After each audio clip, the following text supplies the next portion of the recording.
सुप्रभात। स्वागत है आप सभी का। हमारा चैप्टर चल रहा है पृष्ठ रसायन, सरफेस केमिस्ट्री।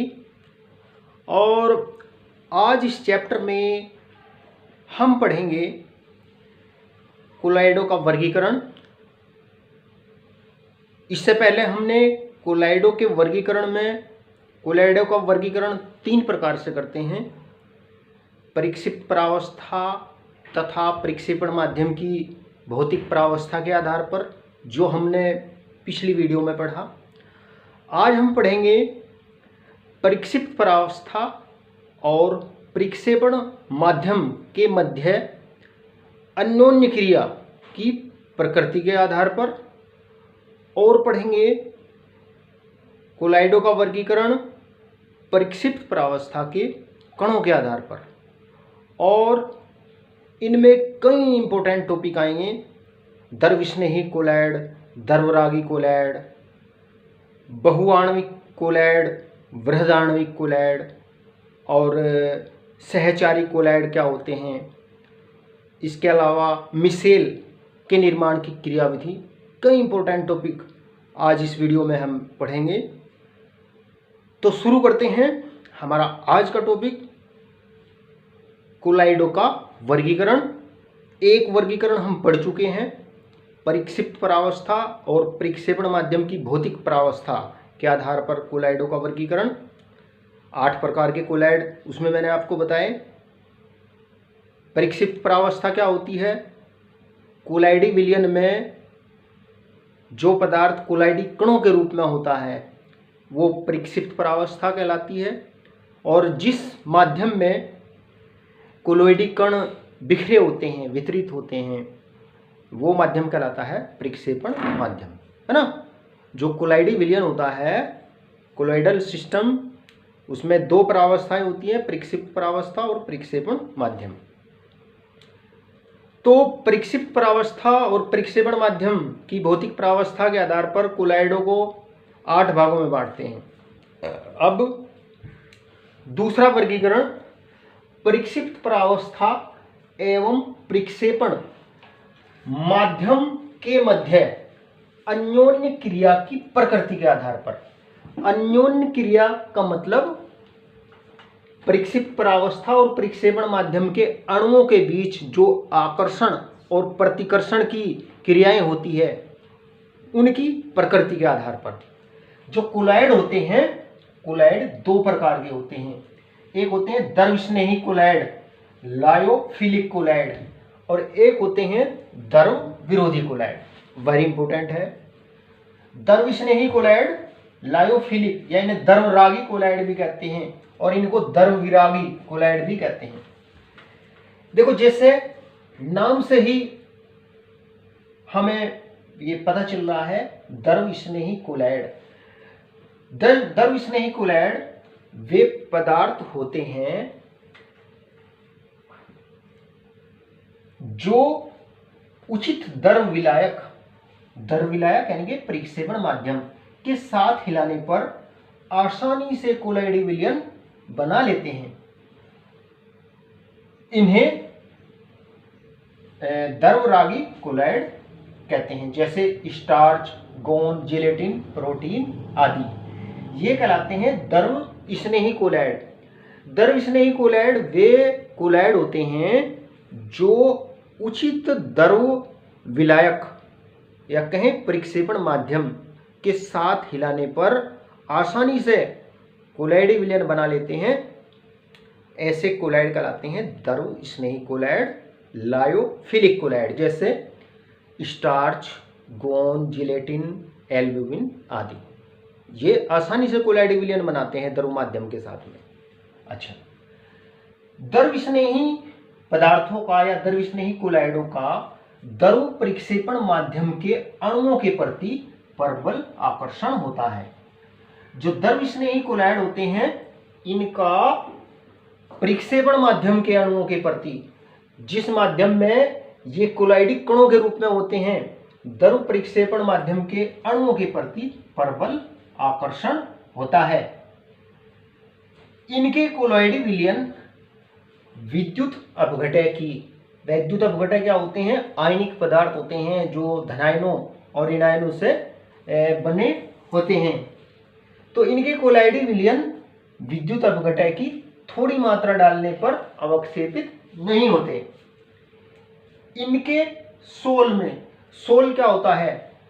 सोल कोलाइडी विलयन ही होता है। ऐसा कोलाइडी विलयन जिसमें परिक्षिप्त परावस्था क्या होती है? ठोस। जिसमें परिक्षिप्त परावस्था होती है ठोस और परिक्षेपण माध्यम होता है द्रव। परिक्षेपण माध्यम क्या होता है? द्रव। ऐसा कोलॉइडी निकाय जिसमें परिक्षिप्त परावस्था ठोस, परिक्षेपण माध्यम द्रव होता है, ऐसे कोलॉइडी निकाय को कहते हैं सोल, या ऐसे कोलॉइडी विलयन को क्या कहते हैं? सोल। तो इनके सोल में या कोलॉइडी विलयन में से परिक्षेपण माध्यम को अलग करने पर, अलग कैसे कर सकते हैं? उसका वाष्पीकरण करके अलग कर सकते हैं। तो इनके सोल में से परिक्षेपण माध्यम को अलग करने पर प्राप्त अवशेष को द्रव माध्यम के साथ हिलाकर आसानी से पुनः कोलॉइडी विलयन में बदला जा सकता है। इसलिए इन्हें उत्क्रमणीय कोलॉइड भी कहते हैं। जो द्रवस्नेही कोलॉइडी विलयन होते हैं, इनके विलयन में से अगर परिक्षेपण माध्यम को अलग कर दे वाष्पीकरण के द्वारा, तो जो अवशेष प्राप्त होता है उसको द्रव परिक्षेपण माध्यम के साथ में हिलाने पर वो पुनः आसानी से कोलॉइडी विलयन में बदल जाता है। इसलिए इनको उत्क्रमणीय कोलॉइड, रिवर्सिबल कोलॉइड कहते हैं। तो ये द्रवस्नेही कोलॉइड क्या होते हैं मैंने आपको बताया है ना। द्रवस्नेही जिनका द्रव परिक्षेपण माध्यम के अणुओं के प्रति स्नेह होता है ना। द्रवस्नेही अट्रैक्शन होता है जिनका द्रव परिक्षेपण माध्यम के, ऐसे कोलॉइड जिनका द्रव परिक्षेपण माध्यम के अणुओं के प्रति आकर्षण होता है। और ये इसी वजह से ये परिक्षेपण माध्यम के अणुओं, परिक्षेपण माध्यम के साथ जब इनको हिलाते हैं तो ये आसानी से कोलॉइडी विलयन बनाते हैं। वैद्युत अपघटक की थोड़ी मात्रा डालने पर ये अवक्षेपित नहीं होते। और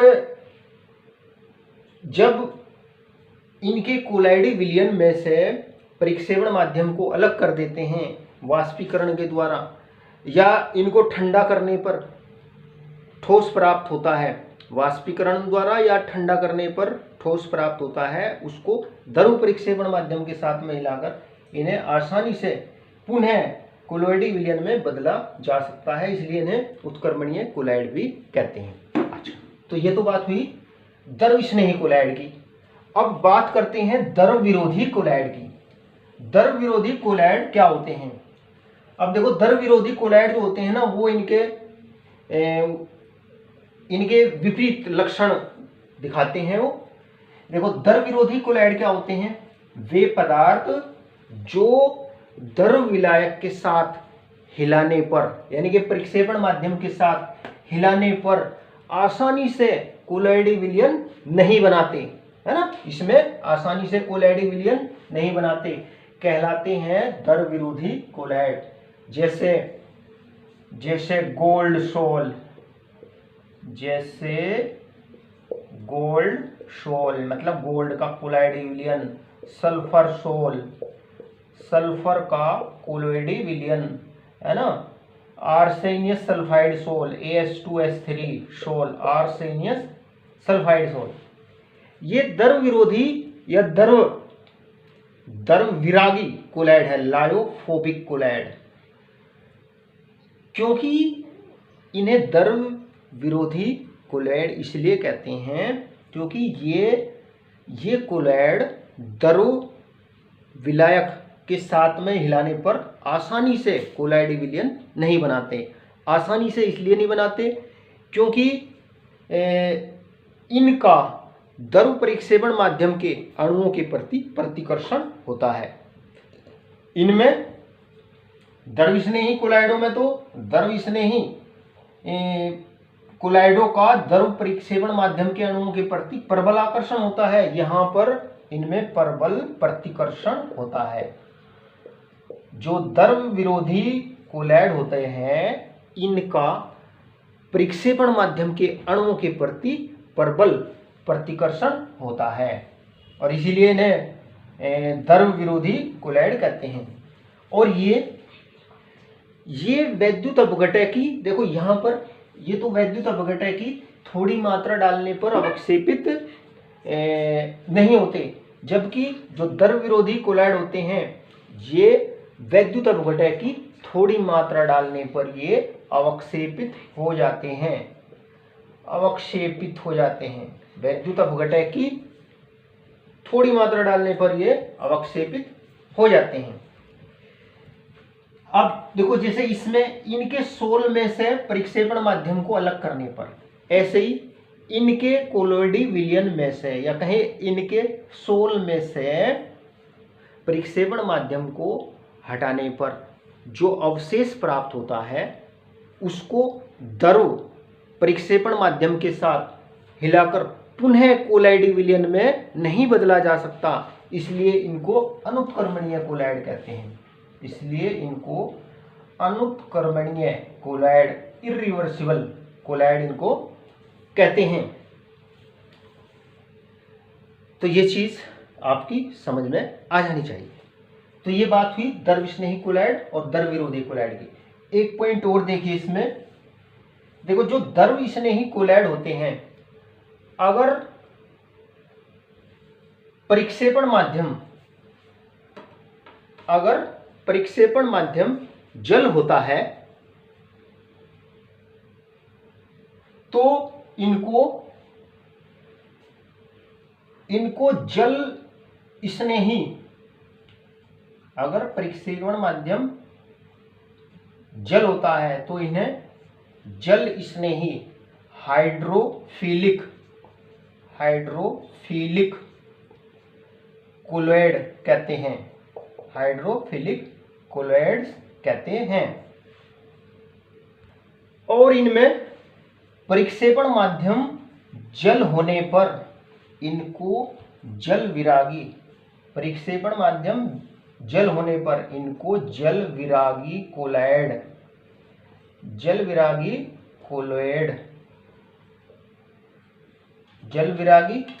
कोलोइड या इनको बोलते हैं हाइड्रोफोबिक कोलाइड कहते हैं। हाइड्रोफोबिक कोलोइड्स इनको बोलते हैं।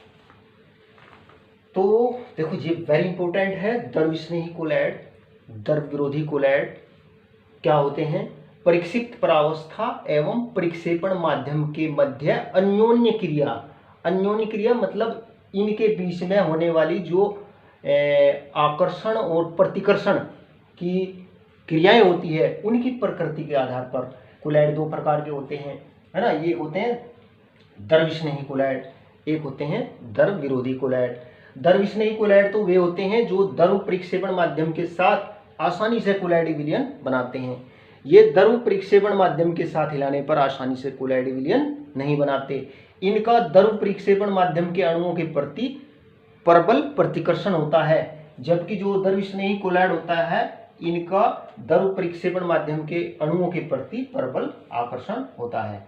और इनके कोलाइड वैद्युत अपघटक की थोड़ी मात्रा डालने पर अवक्षेपित नहीं होते, जबकि द्रव विरोधी कोलाइड विद्युत अपघटक की थोड़ी मात्रा डालते ही ये अवक्षेपित हो जाते हैं।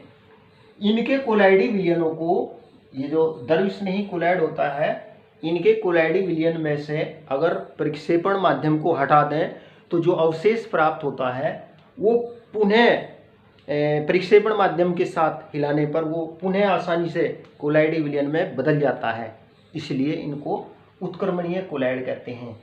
और इनको अगर इनके कोलाइडी विलयन में से यदि परिक्षेपण माध्यम को हटा दें तो जो अवशेष प्राप्त होता है उसमें परिक्षेपण माध्यम मिला करके वो पुनः कोलाइडी विलयन में परिवर्तित नहीं होता, इसलिए इनको अनुत्क्रमणीय कोलाइड कहते हैं। और अगर परिक्षेपण माध्यम होता है जल तो इनको जल विरागी कोलैड, हाइड्रोफोबिक कोलैड्स इनको बोलते हैं। और जब परिक्षेपण माध्यम जल होता है तो इनको जल स्नेही हाइड्रोफिलिक कोलैड्स कहते हैं। तो ये हो गया परिक्षिप्त परावस्था एवं परिक्षेपण माध्यम के मध्य अन्योन्य क्रिया की प्रकृति के आधार पर कोलैडों का वर्गीकरण। अच्छा, अब एक लास्ट वाला रह गया। तो इस आधार पर कोलैड दो प्रकार के होते हैं, है ना। अब तीसरा है, हेडिंग डालिए तीसरा, परिक्षिप्त परावस्था के थर्ड, परिक्षिप्त परावस्था के कणों के प्रकार के आधार पर, कणों के प्रकार के आधार पर, देखो ये वेरी इंपॉर्टेंट है। कोलैड, इस आधार पर कोलैड तीन प्रकार के होते हैं। एक होते हैं बहुआण्विक कोलैड, बहुआण्विक कोलैड, बहुआण्विक कोलैड अंग्रेजी में बोलते हैं molecular colloids, multi molecular colloids, बहुआण्विक कोलैड, मल्टी मोलिकुलर कोलैड्स। दूसरे होते हैं बृहद आणविक कोलैड, बृहद आणविक कोलैड, इन्हें बोलते हैं मैक्रोमोलिकुलर कोलैड्स, मैक्रोमोलिकुलर कोलैड्स। तीसरे होते हैं सहचारी कोलैड, सहचारी या इन्हें बोलते हैं संगुणित कोलैड, संगुणित कोलैड। और एसोसिएटेड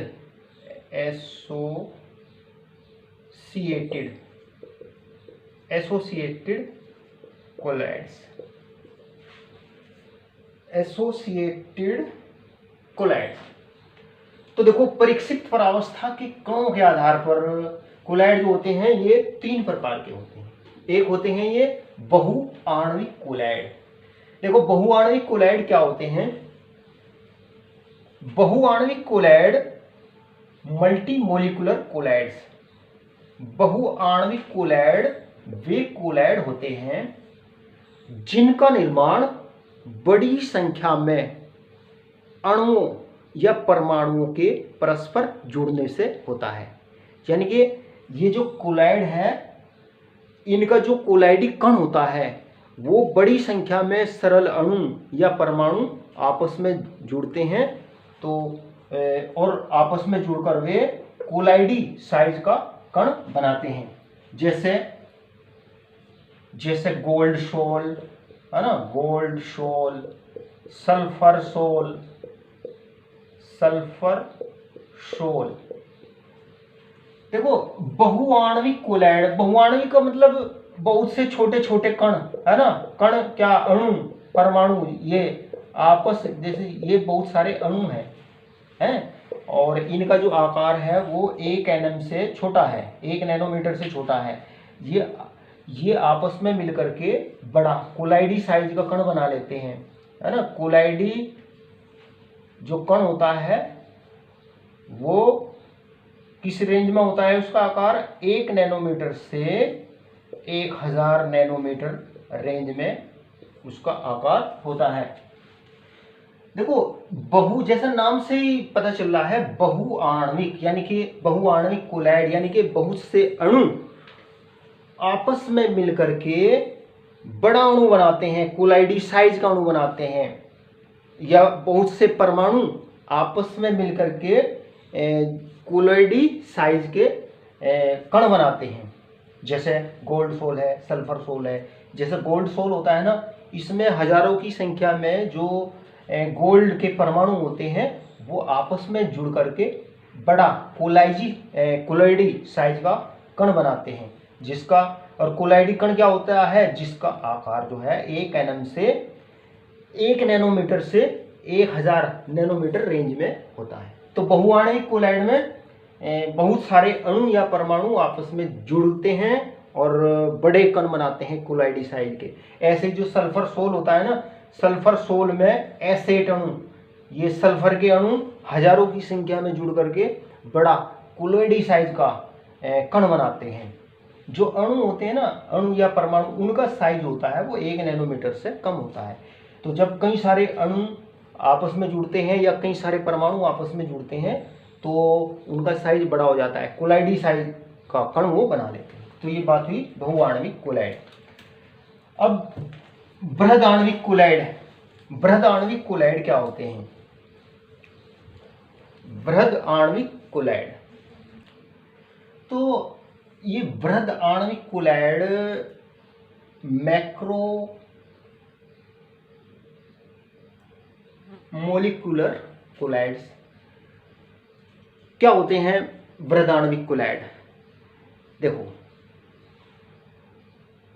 कई पदार्थ ऐसे होते हैं जो वृहद अणुओं से बने होते हैं, मैक्रो मोलिक्यूल से बने होते हैं। वृहद अणु वे होते हैं जिनका अणुभार बहुत ज़्यादा होता है।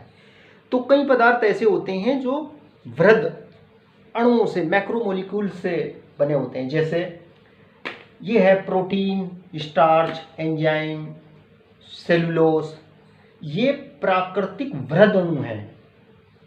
इनका ये जो पदार्थ है ये वृहद अणुओं से बहुत, इनका जो आणविक द्रव्यमान होता है वो बहुत ज़्यादा होता है। तो ये तो प्राकृतिक वृहद अणु है। ऐसे ही ये पदार्थ पॉलीथीन, नायलॉन, पॉलीस्टायरीन, संश्लेषित रबड़, ये मानव निर्मित वृहद अणु है। ये क्या है? मानव निर्मित वृहद अणु है।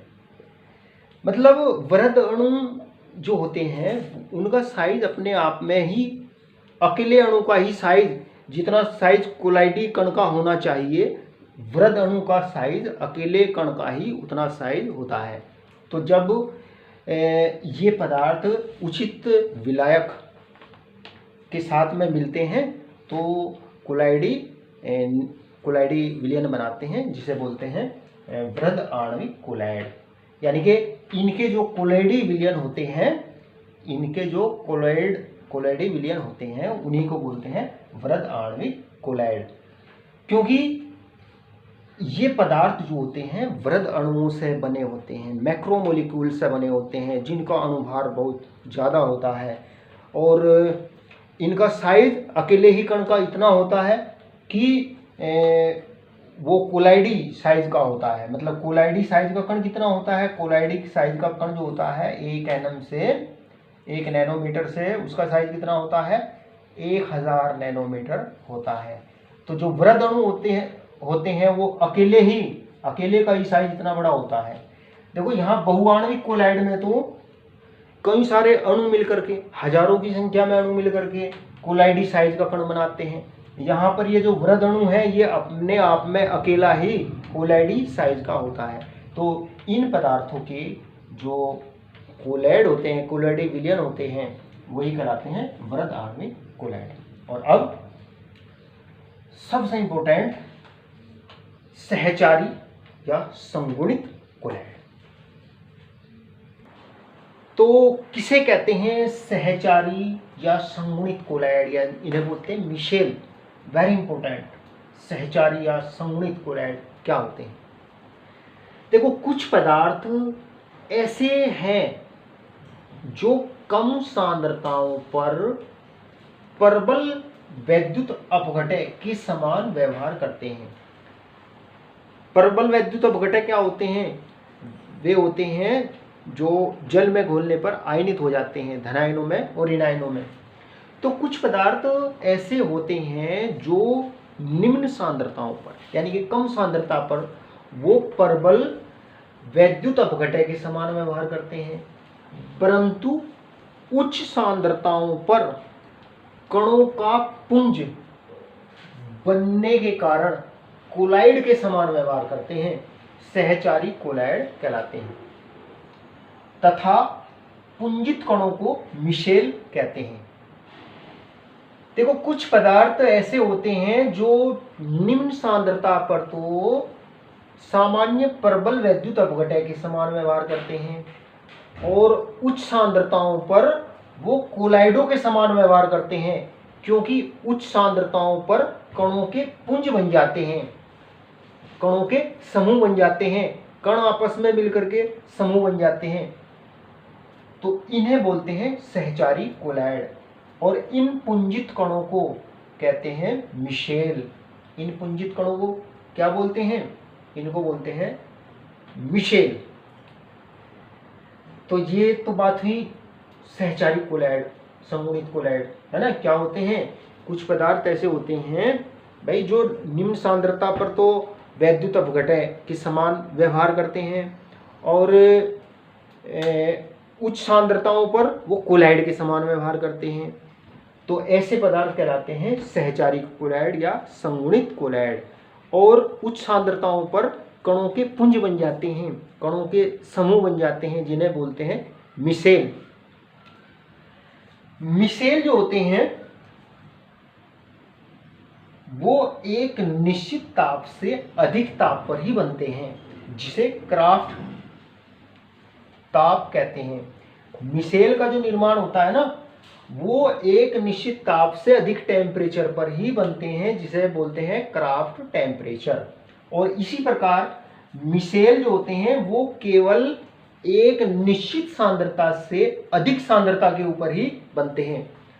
मतलब सांद्रता एक निश्चित सीमा से अधिक होनी चाहिए।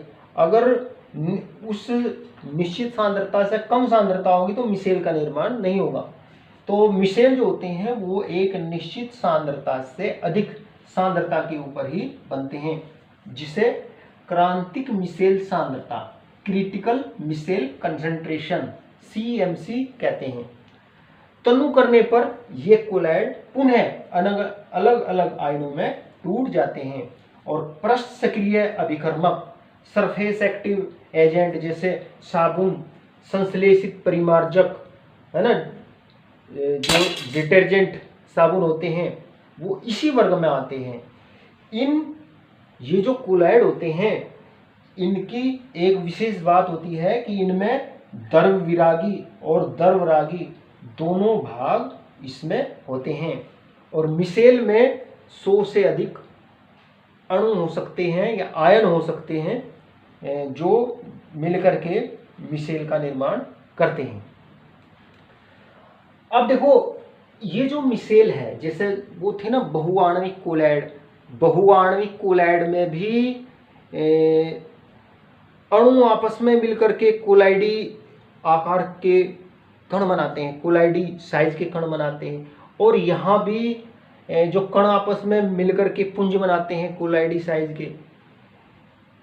तो मतलब वहाँ पर भी छोटे छोटे अणु मिलकर के बड़े कोलाइडी कण बनाते हैं, यहाँ पर भी कण आपस में मिलकर के पुंजित होकर के कोलाइडी कण बनाते हैं। तो दोनों में अंतर ये है कि जो बहुआण्विक कोलाइड होते हैं उनमें जो कोलाइडी कण होते हैं ना, उनके दो भाग नहीं होते। यहाँ पर जो कोलाइडी कण होते हैं उनमें द्रव्यविरागी और द्रवरागी दो भाग होते हैं।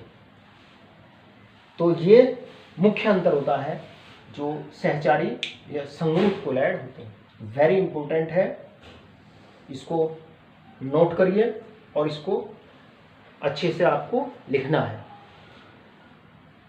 और संगुणित कोलाइड कम सांद्रता पर तो कुछ पदार्थ जो होते हैं वो प्रबल विद्युत अपघटय के समान व्यवहार करते हैं, परंतु उच्च सांद्रताओं पर वो कोलाइडों के समान व्यवहार करते हैं। ऐसे पदार्थ ही कहलाते हैं संगुणित कोलाइड या सहचारी कोलाइड, क्योंकि उच्च सांद्रताओं पर कणों के पुंज बन जाते हैं, एग्रीगेट्स, बहुत सारे कणों आपस में समूह बना लेते हैं। और इन पुंजित कणों को, यानी कि ये जो कोलाइडी कण होते हैं ना, सहचारी कोलाइडों के जो कोलाइडी कण होते हैं उन्हें ही मिशेल बोलते हैं।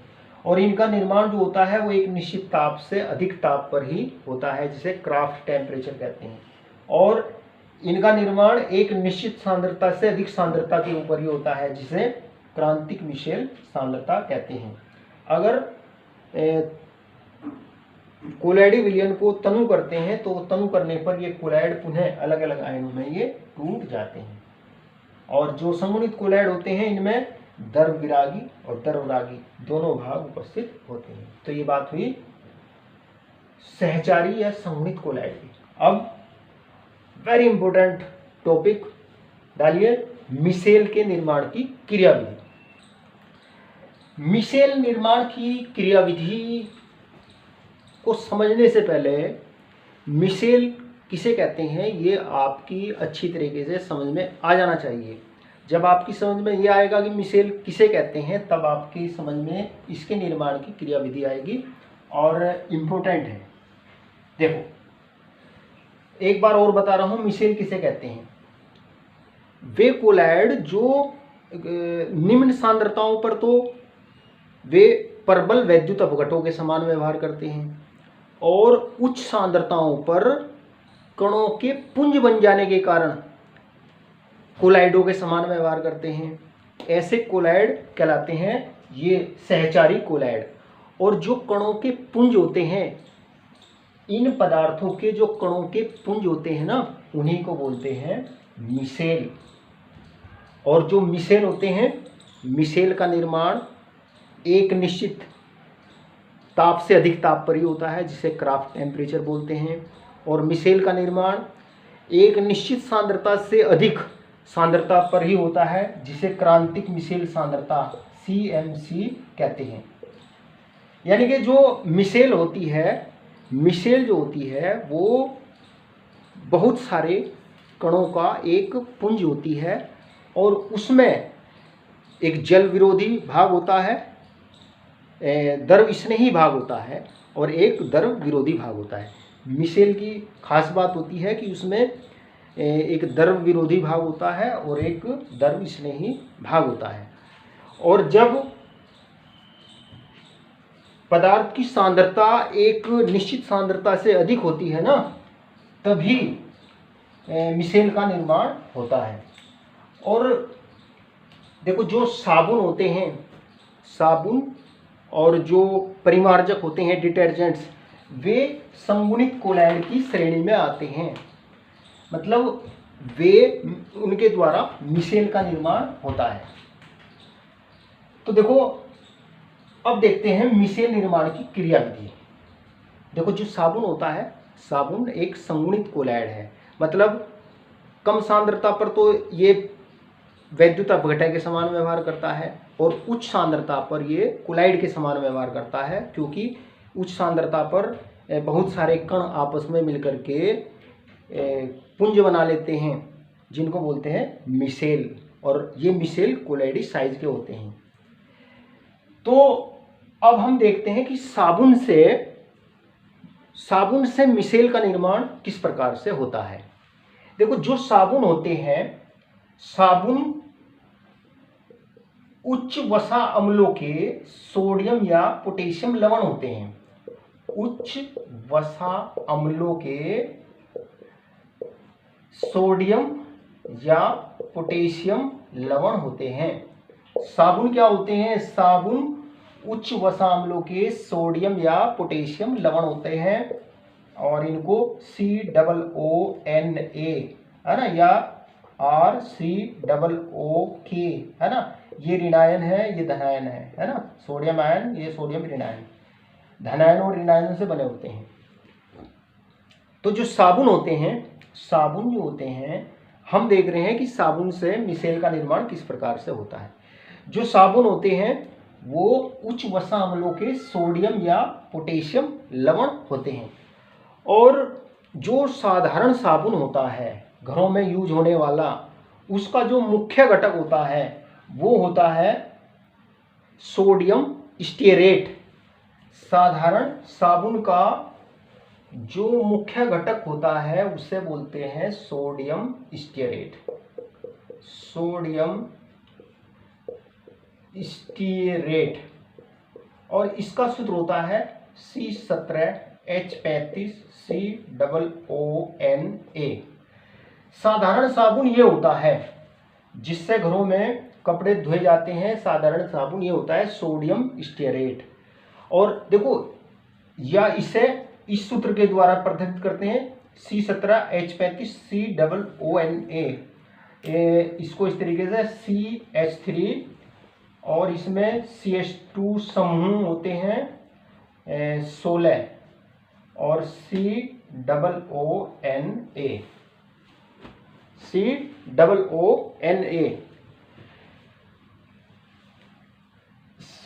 COONA।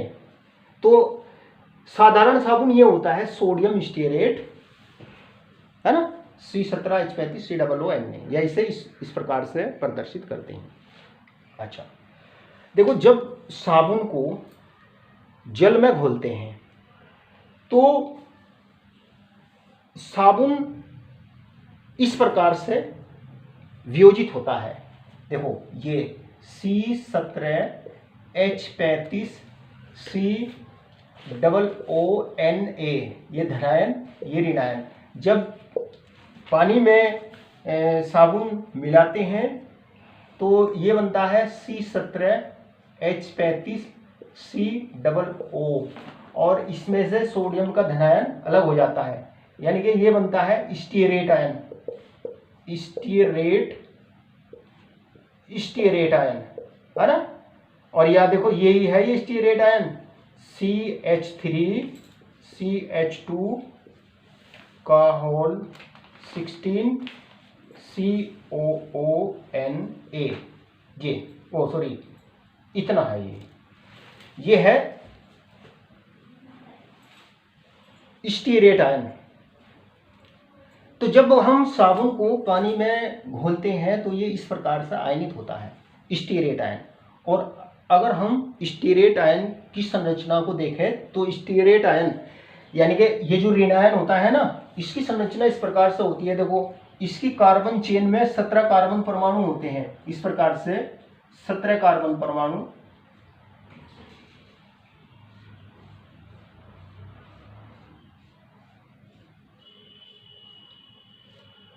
देखो इस तरीके से ये CH3 समूह, ये CH2 समूह, ये सब CH2 समूह है, ये CH2 CH2 CH2 CH2, ये CH2 CH2 CH2 CH2 CH2 CH2 2 3 4 5 6 7, ये CH2, ये 4 और 4 8 है ना। तो ये हो गया C17, और इसमें ये COO समूह, इसमें ये जुड़ा हुआ है COO समूह, COO के ऊपर नेगेटिव चार्ज। तो ये है सोडियम ये है स्टीयरेट आयन। ये कौन सा आयन है, अगर यहाँ पे ये धनायन भी जोड़ दे तो ये साबुन बन जाएगा सोडियम स्टीयरेट। तो जब साबुन को पानी में घोलते हैं तो ये इस प्रकार से आयनित होता है और ये बनता है स्टीयरेट आयन। और ये क्या है, ये ऋणायन है, ये क्या है, ऋणायन है। अच्छा, अब मैं इसको यहां से हटा रहा हूं। ये देखो ये स्टीयरेट आयन है ना, ये वाला है ना, ये CH3 CH2 का होल 16 CO, ये नेगेटिव है ना, ये स्टीयरेट आयन है। देखो ये CH3 समूह है, ये 16 CH2 समूह जुड़े हुए हैं। अच्छा, अगर हम इस आयन की संरचना को देखें तो इसके दो भाग हैं। एक भाग तो ये है, ये जो हाइड्रोकार्बन चेन वाला, जो कार्बन और हाइड्रोजन से बना हुआ है, एक तो ये हाइड्रोकार्बन चेन है ना, एक तो ये है इसका हाइड्रोकार्बन श्रृंखला, जैसे हाइड्रोकार्बन चेन कहते हैं। एक तो ये भाग है इसका हाइड्रोकार्बन श्रृंखला, और ये भाग इसका होता है अध्रुवीय भाग। अध्रुवीय भाग।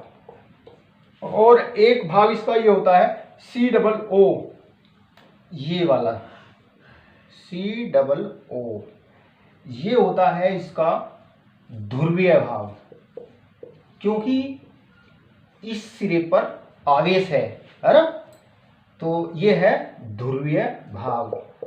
और इसको शीर्ष कहते हैं, आयनिक शीर्ष, आयनिक शीर्ष, आयनिक शीर्ष भी इसको बोलते हैं, शीर्ष या हेड बोलते हैं इसे, हेड, हेड। और ये क्या है इसका, ये है इसकी टेल, हाइड्रोकार्बन श्रृंखला, पूंछ, इससे ये होती है हाइड्रोकार्बन श्रृंखला पूंछ, और इससे बोलते हैं टेल, अध्रुवीय भाग ये है टेल। और देखो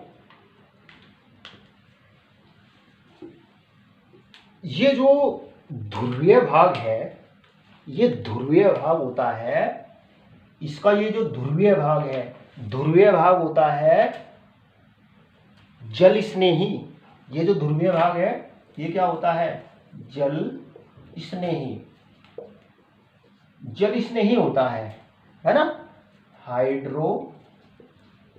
हाइड्रोफिलिक, हाइड्रोफिलिक है ना। और ये जो अध्रुवीय भाग होता है ये होता है जल, या इसे जल रागी बोलते हैं, इसे बोलते हैं जल विरागी, इसे बोलते हैं जल विरागी, और अंग्रेजी में बोलते हैं इसको हाइड्रोफोबिक, हाइड्रोफोबिक। तो देखो मिसेल का निर्माण कैसे होता है, ये ऋणायन की संरचना आपको आनी चाहिए। देखो मिसेल का निर्माण हमें साबुन से करना है। जो साबुन होता है वो क्या होता है, सोडियम स्टीरेट होता है, C17H35COO Na होता है। जब साबुन को पानी में घोलते हैं तो ये इस प्रकार से स्टीरेट आयन में, ये स्टीरेट आयन है और इसमें से सोडियम का धन आयन निकल जाता है, तो ये स्टीरेट आयन में सोडियम आयन में ये टूट जाता है। ये जो स्टीरेट आयन होता है इसके दो भाग होते हैं, एक अध्रुवीय भाग होता है जिसे पूंछ कहते हैं टेल, और दूसरा ध्रुवीय भाग होता है जिसे बोलते हैं शीर्ष। ये जो अध्रुवीय भाग होता है ये हाइड्रोकार्बन चेन, लंबी हाइड्रोकार्बन चेन वाला भाग होता है ना। और ये वाला भाग जो होता है अध्रुवीय होता है, या इसे बोलते हैं अध्रुवीय होता है, इस पर किसी प्रकार का कोई आवेश नहीं होता। और ये भाग क्या होता है, ध्रुवीय होता है। ये भाग जल स्नेही होता है, और ये भाग जो शीर्ष होता है क्योंकि इस पर ऋणावेश है, ये भाग होता है जल स्नेही, और ये भाग होता है जल विरोधी। देखो ये भाग जल स्नेही क्यों होता है, देखो पानी जो होता है ना, पानी का जो सूत्र होता है वो होता है H2O, ये पानी है। पानी में O के ऊपर आंशिक रूप से ऋणावेश होता है, H के ऊपर आंशिक रूप से धनावेश होता है। तो यानी कि पानी क्या है, ध्रुवीय है। पानी क्या है, एक ध्रुवीय अणु है। और देखो विलेयता का एक सिद्धांत है कि समान समान को घोलता है, समान समान को घोलता है, समान विलेयता का ये सिद्धांत है कि समान समान को घोलता है,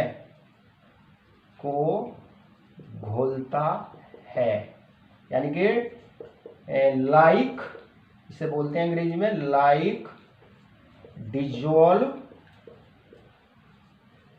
लाइक, मतलब जो जैसा है, जिसकी प्रकृति जैसी है वो उसी प्रकृति के विलायक में घुलता है। देखो जैसे पानी जो होता है ये ध्रुवीय होता है, इसमें आवेशों का पृथक्करण होता है, और ये जो COO समूह है इसमें ये भी ध्रुवीय भाग है। तो ये भाग जो है, इसी वजह से ये भाग जो है वो जल स्नेही है, क्योंकि इसकी और इसकी जो प्रकृति है वो समान है। ये दोनों क्या है, दोनों ध्रुवीय भाग है, समान समान को घोलता है। ऐसे ही ये वाला भाग है, ये अध्रुवीय भाग है, ये जल विरागी होता है। जल विरागी मतलब जल विरोधी होता है, क्योंकि इस पर किसी प्रकार का कोई आवेश नहीं है।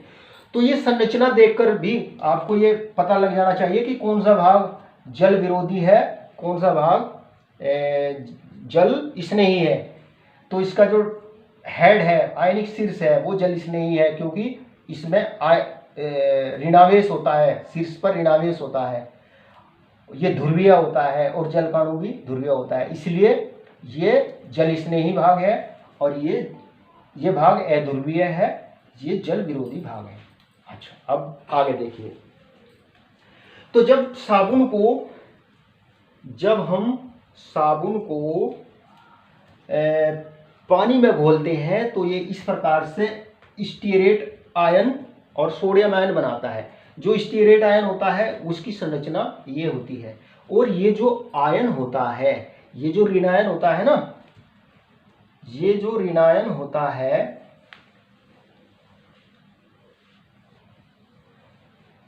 ये जो ऋणायन होता है, ये पृष्ठ पर, जल के पृष्ठ पर इस प्रकार से एकत्रित रहता है। जल के पृष्ठ पर ये ऋणायन जो होता है ना, जब सांद्रता निम्न होती है, कम सांद्रता होती है, तो कम सांद्रता पर ये आयन जो है ये इस प्रकार से पृष्ठ पर रहता है कि जो इसका जो ये ध्रुवीय भाग है, ध्रुवीय भाग तो होता है जल में, क्योंकि ये जल स्नेही है। ध्रुवीय भाग कहाँ होता है, इसका जल में होता है। यानी कि इसका जो हेड है ना, हेड ध्रुवीय होता है, टेल अध्रुवीय होता है। तो जो इसका हेड होता है वो तो होता है जल में, और इसकी जो टेल होती है, देखो इसे हम शॉर्ट में देखो इस तरीके से प्रदर्शित कर सकते हैं। ये इस तरीके से इसको प्रदर्शित करते हैं। ये टेल है और ये हेड है ना, ये हेड, ये आयनिक होता है ना, इस पर ऋणावेश होता है, और ये क्या होता है, अनायनिक होता है। तो निम्न सांद्रता पर ये जो ऋणायन होते हैं ना, इनका जो हेड होता है, वो हेड तो क्योंकि ये जल स्नेही होता है, तो ये तो रहता है जल के अंदर, और जो टेल होती है वो रहती है जल के पृष्ठ से बाहर। इस तरीके से टेल जो होती है ऋणायन की, जो हाइड्रोकार्बन भाग होता है, वो इस प्रकार से रहता है। तो निम्न सांद्रता पर ये आयन पृष्ठ पर इस प्रकार से व्यवस्थित रहते हैं। परंतु अब आगे की बात देखिए। तो कम सांद्रता पर तो आयन पृष्ठ पर इस प्रकार से उपस्थित रहते हैं, परंतु CMC पर, क्रिटिकल मिसेल कंसंट्रेशन, क्रांतिक मिसेल सांद्रता पर ये जो आयन है, ये आयन देखो, ये जल है, ये वो ऋणायन है, स्टीयरेट ऋणायन है ना। तो कम सांद्रता पर तो ये इस प्रकार से उपस्थित रहते हैं पृष्ठ के ऊपर, लेकिन क्रांतिक मिसेल सांद्रता CMC पर ये जो ऋणायन है, ये ऋणायन द्रव के यानी कि जल के स्थूल में खिंच जाते हैं, जल के स्थूल में ये खिंच जाते हैं, और गोलीय आकार में ये इस प्रकार से व्यवस्थित हो जाते हैं। देखो, ये अंदर खिंच जाते हैं और ये गोलीय आकार में इस प्रकार से व्यवस्थित होते हैं, इस प्रकार से व्यवस्थित होते हैं।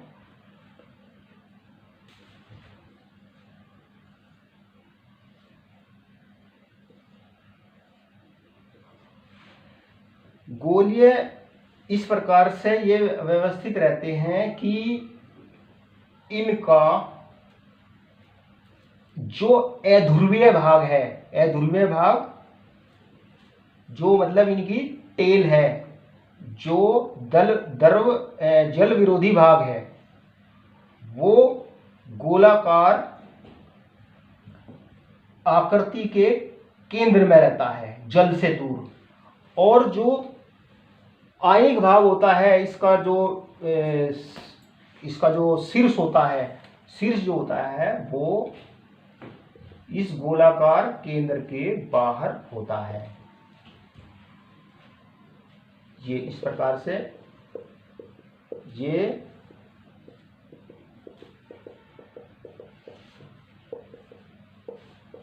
है ना, ये जल है, ये जल है।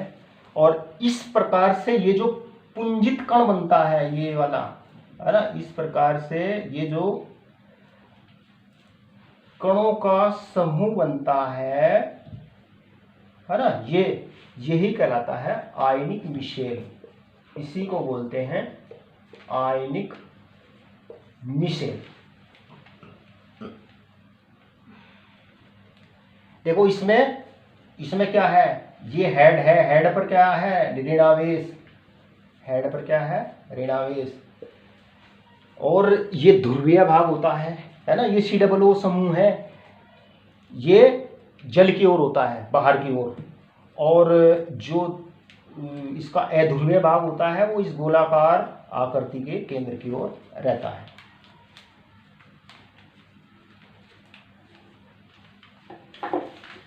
देखो इसको मिशेल निर्माण की क्रियाविधि को एक बार से फिर से समझिए। इसको मिशेल का निर्माण कहीं से होता है, साबुन से होता है। मिशेल का निर्माण कहीं से होता है, साबुन से। और साबुन क्या होता है, साबुन होता है सोडियम स्टीरेट। तो जब साबुन को पानी में घोलते हैं तो साबुन आयनित होता है सोडियम आयन में और स्टीरेट आयन में। देखो ये वो स्टीरेट आयन है, स्टीरेट आयन है, इसके ये ऋणायन है, स्टीरेट ऋणायन है, सोडियम का धनायन इसमें से अलग हो गया। तो इसके दो पार्ट होते हैं, एक तो ये हाइड्रोकार्बन श्रृंखला जो होती है, इससे बोलते हैं इसकी टेल, और ये अध्रुवीय भाग होता है, और ये वाला ध्रुवीय भाग होता है। जो ध्रुवीय भाग होता है COO समूह, ये ध्रुवीय भाग होता है। तो इसके दो भाग होते हैं, एक अध्रुवीय भाग, एक ध्रुवीय भाग। जो अध्रुवीय भाग होता है कहीं से बना होता है, हाइड्रोकार्बन श्रृंखला से बना होता है, कार्बन हाइड्रोजन की ये जो चेन है ना, इससे बना होता है। इसको क्या बोलते हैं, टेल। और ये होता है जल विरागी। और जो हेड होता है वो क्या होता है, ध्रुवीय भाग होता है, COO समूह, है ना, ये हेड होता है, ये जल स्नेही होता है। तो जब जल में साबुन की सांद्रता कम होती है तो ये जो आयन होते हैं ये जल के पृष्ठ पर इस प्रकार से उपस्थित रहते हैं कि इनका जो ध्रुवीय भाग होता है, क्योंकि ये जल स्नेही है, ये पानी की ओर होता है, कम सांद्रता पर स्टीरेट आयन जल के पृष्ठ पर इस प्रकार उपस्थित रहते हैं कि जो ये ध्रुवीय भाग होता है ये जल में रहता है ना, इस पर ऋणावेश होता है। और इसका जो अध्रुवीय, ये जल में इसलिए रहता है क्योंकि ये जल रागी है ना, जल की भी प्रकृति ध्रुवीय है, इसकी भी प्रकृति ध्रुवीय है। और जो ये टेल होती है अध्रुवीय भाग, ये पृष्ठ से बाहर की ओर रहता है। लेकिन क्रांतिक मिशेल सांद्रता पर, निम्न सांद्रता पर तो इस प्रकार से रहते हैं, लेकिन क्रांतिक मिशेल सांद्रता पर ये जो ऋणायन है ये जल में, जल के स्थूल में, मतलब जल के अंदर ये खिंच जाते हैं और गोलाकार आकृति में इस प्रकार से व्यवस्थित हो जाते हैं ये ऋणायन कि इनकी जो टेल होती है, अध्रुवीय भाग जो होता है वो इस गोले के केंद्र की ओर होता है। जो टेल होती है गोले के केंद्र में होती है, और जो इसका हेड होता है, शीर्ष होता है, वो पानी की ओर रहता है, क्योंकि वो इसकी प्रकृति ध्रुवीय है। तो इस प्रकार से ये जो कणों का, ये जो आयनों का ये जो पुंज बनता है, इसे बोलते हैं आयनिक मिशेल। और आयनिक मिशेल में 100 से ज़्यादा जो है वो ऋणायन, इसमें 100 या 100 से ज़्यादा ऋणायन इसमें हो सकते हैं। तो इस प्रकार से मिसेल का निर्माण होता है। और मैं समझता हूँ कि ये चीज़ आपकी समझ में आ गई होगी।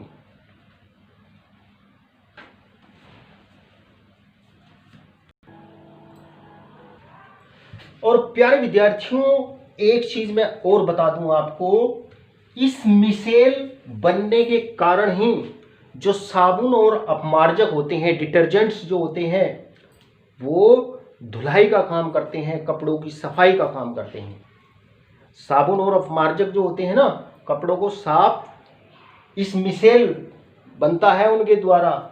जब कपड़े को धोते हैं तो इस मिसेल निर्माण के कारण ही जो साबुन और अपमार्जक होते हैं ना, वो कपड़ों की धुलाई का काम करते हैं।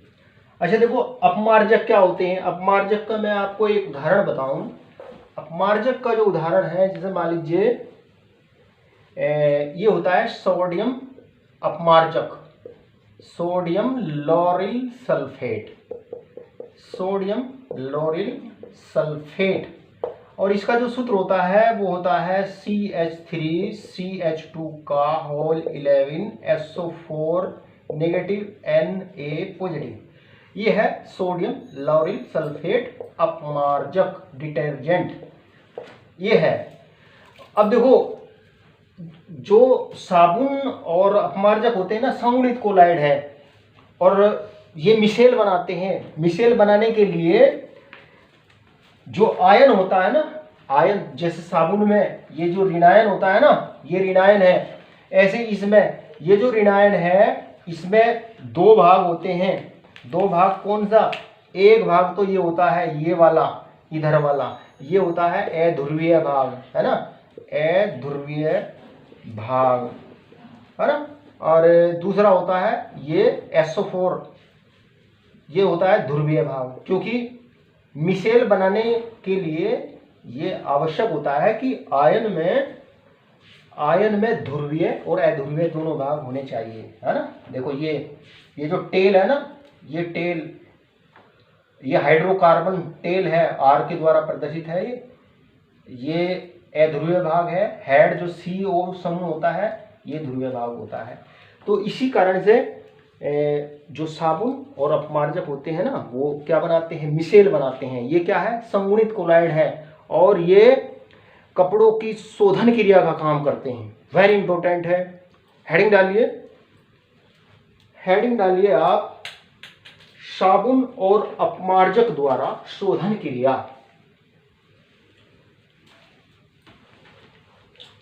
Very important. आज आप जानेंगे कि जो साबुन होती है वो कपड़ों की धुलाई कैसे करती है। साबुन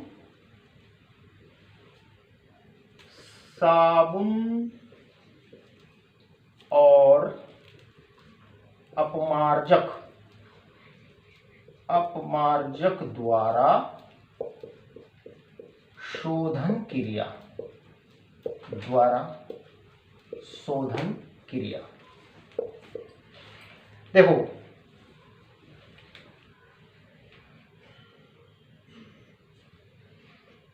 इसमें एक चीज ध्यान रखो, जो साबुन का जो ऋणायन होता है ना, साबुन का जो ऋणायन होता है, ये साबुन का ऋणायन है, ये हाइड्रोकार्बन भाग है, ये जल विरोधी होता है, ये हेड है, ये जल रागी होता है, जल स्नेही होता है। अच्छा, ये चीज ध्यान रखनी पड़ेगी। अब देखो, साबुन और अपमार्जक जो होते हैं वो कपड़ों की धुलाई कैसे करते हैं। देखिए, मान लो ये कपड़ा है, और कपड़े के ऊपर मान लीजिए ये तेल या ये चिकनाई है, चिकनाई, ग्रीस। देखो, जो मैल और धूल के कण होते हैं वो कपड़ों से चिकनाई के द्वारा, तेल की बूंदों के द्वारा, या कहीं ग्रीस के द्वारा वो चिपके रहते हैं। और जो चिकनाई होती है वो जल के द्वारा नहीं भीगती, इसलिए अगर हम केवल जल के द्वारा कपड़े को धोएं तो वो कपड़े की सफाई नहीं होती। एक बार फिर से सुन लीजिए, मैंने आपको बताया कि जो मिट्टी व धूल के जो कण होते हैं ना, जो गंदगी होती है, वो कपड़ों से तेल या चिकनाई के द्वारा चिपकी होती है। तो जब हम, ये क्या है, तेल या चिकनाई है, तो जब हम कपड़े को केवल पानी से धोते हैं तो वो चिकनाई, क्योंकि जल से नहीं भीगती, इसलिए कपड़ा जो होता है वो साफ नहीं होता। लेकिन जब हम कपड़े को, गंदे कपड़े को जब हम साबुन या अपमार्जक के द्वारा धोते हैं तो क्या होता है, तो क्या होता है, कपड़ा साफ हो जाता है। अच्छा, साफ कैसे होता है? देखो, जो साबुन के जो ऋणायन होते हैं, देखो ये कौन सा है, स्टीयरेट आयन है, ये साबुन का ऋणायन है ना। कैसा आवेश है इस पर? ऋणावेश है। तो जब हम कपड़े को, और ये कपड़े से लगी हुई गंदगी है, तेलीय चिकनाई के द्वारा कपड़े से ये लगी हुई है, और मान लीजिए ये है, ये साबुन का विलयन है। ये क्या है? साबुन का विलयन। ये साबुन का विलयन है।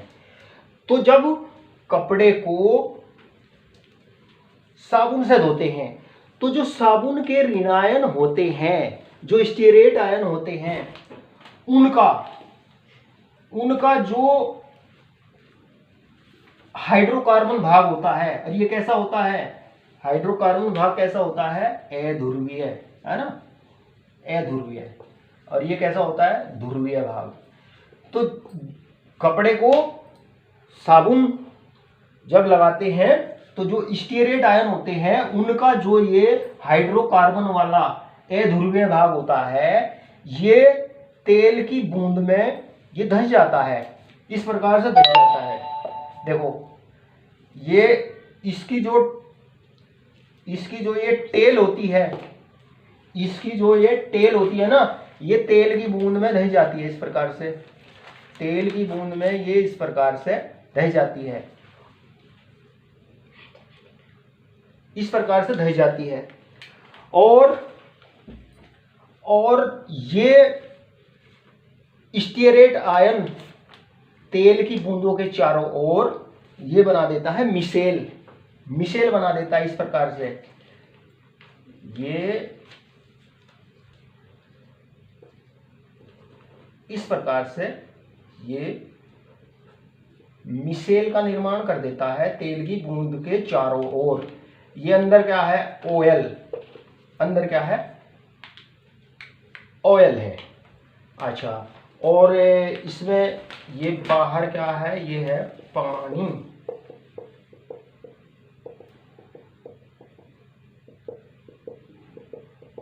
है ना, इस पर नेगेटिव चार्ज, ये नेगेटिव चार्ज। तो ये बन जाता है, मिशेल बन जाता है। तो यानी कि देखो, जब हम कपड़े को साबुन से धोते हैं तो जो साबुन के ऋणायन होते हैं, ऋणायन का जो हाइड्रोकार्बन वाला भाग होता है, जो अध्रुवीय भाग होता है, वो तेल की बूंद में धंस जाता है। तेल की बूंद को चारों ओर से घेर करके उसको चारों ओर से मिशेल का निर्माण कर देता है। और देखो, जो ऑयल होता है ना, ऑयल अध्रुवीय प्रकृति का होता है, और जो हाइड्रोकार्बन वाला भाग है ये भी अध्रुवीय प्रकृति का होता है। इसलिए जो तेलीय गंदगी होती है वो इस हाइड्रोकार्बन वाले भाग में घुल जाती है। तो गंदगी कपड़े से हट करके इस मिशेल में आ गई, मिशेल के अंदर वाले भाग में वो गंदगी एकत्रित हो जाती है। और क्योंकि मिशेल के ऊपर ऋणायन है, और ये जो जल के अणु होते हैं, जल के अणु ध्रुवीय होते हैं। जल के अणु क्या होते हैं? ध्रुवीय होते हैं। इस पर नेगेटिव चार्ज होता है, इस पर पॉजिटिव चार्ज होता है। तो इस वजह से ये जो मिसेल कोलाइडी कण जो बना मिसेल, ये जल के अणुओं की ओर आकर्षित होता है और ये पानी के साथ में बह जाता है। और इस प्रकार जो साबुन और अपमार्जक होते हैं वो तेल और वसाओं का पायसीकरण करके धुलाई का काम करते हैं। जो साबुन होते हैं, साबुन क्या काम करते हैं? साबुन तेल व वसाओं का पायसीकरण को अंग्रेजी में बोलते हैं इमल्सिफिकेशन के द्वारा वो कपड़ों की धुलाई में सहायता करते हैं। अच्छा देखो, एक बार और सुन लीजिए। देखो, जब हम कपड़े को, गंदे कपड़े को, हमें पता है जो धूल के कण होते हैं वो चिकनाई से चिपके रहते हैं। जब हम केवल पानी से धोते हैं तो चिकनाई जल से नहीं भीगती, इसलिए वो कपड़ा हमारा साफ नहीं होता। लेकिन जब हम कपड़े को साबुन से धोते हैं तो कपड़ा जो होता है वो साफ हो जाता है। साफ कैसे होता है? जो साबुन के जो ऋणायन होते हैं ना, ऋणायन का जो हाइड्रोकार्बन वाला अध्रुवीय भाग होता है वो तेल की बूंदों को चारों ओर से घेर करके उनके चारों ओर मिसेल का निर्माण कर देता है। जो हाइड्रोकार्बन भाग होता है वो मिसेल के अंदर की ओर होता है और जो जल स्नेही भाग होता है, हेड वाला भाग जो होता है वो बाहर की ओर होता है, मिसेल के बाहर की ओर होता है। जो गंदगी होती है वो हाइड्रोकार्बन वाले भाग में घुल जाती है। और ये मिसेल जो है वो क्योंकि इनके ऊपर ऋणावेश होता है, वो जल के द्वारा ये आकर्षित होती है और जल के साथ में बह जाती है। तो इस प्रकार जो साबुन और अपमार्जक होते हैं वो तेल व्यवस्थाओं का पायसीकरण करके कपड़ों की धुलाई का काम करते हैं। देखो, पायसीकरण क्या होता है? जब प्रक्षेपण माध्यम द्रव होता है और प्रक्षिप्त अवस्था भी द्रव होती है तो कोलाइडी निकाय को कहते हैं पायस। तो देखो, ये प्रक्षेपण माध्यम द्रव है और ये भी द्रव प्रावस्था में है, ये जो मिसेल बनती है, तो इस कोलाइडी निकाय को कहते हैं पायस। तो जो साबुन व अपमार्जक होते हैं वो तेल वसाओं के पायसीकरण के द्वारा जो है धुलाई का काम करते हैं। तो मैं समझता हूँ ये बात आपकी समझ में आई होगी। आज की इस वीडियो में कई सारी इम्पोर्टेंट बातें आपको बताई है। आशा करता हूँ सारी बातें आपकी समझ में आई है। वीडियो अच्छी लगे तो लाइक करना। आज की वीडियो में इतना ही। Thank you.